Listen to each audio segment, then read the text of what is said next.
Hello world, welcome back to Coding Scientist Robotics and Artificial Intelligence on Jetson Nano JetBot module. We are building a very exciting autonomous artificial intelligent robot using Jetson Nano and the JetBot structure.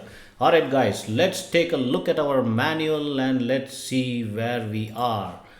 Okay, we are on lesson number 8. So we are going to connect the motors finally to the JetBot driver board.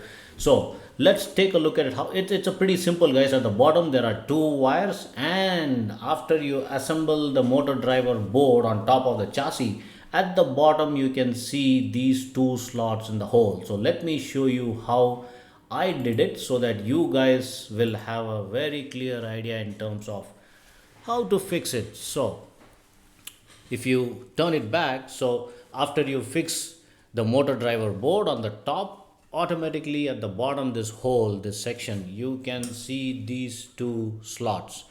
So basically, the left side of the motor should be on the left and the right side of the motor wire should be on the right. It's just a two pin slot, so it's pretty easy to plug in. Do not force it, do not push it hard.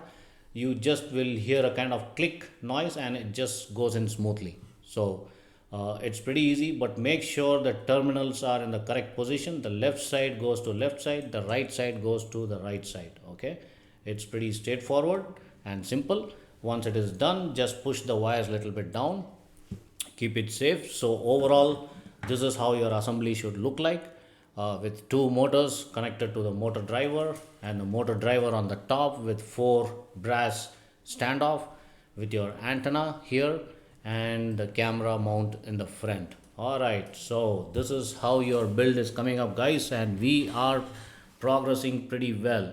So in the next lesson I am going to show you a little bit more details. We are going to complete this build and we will take it forward from there. Stay tuned, I am going to be back soon. Bye bye.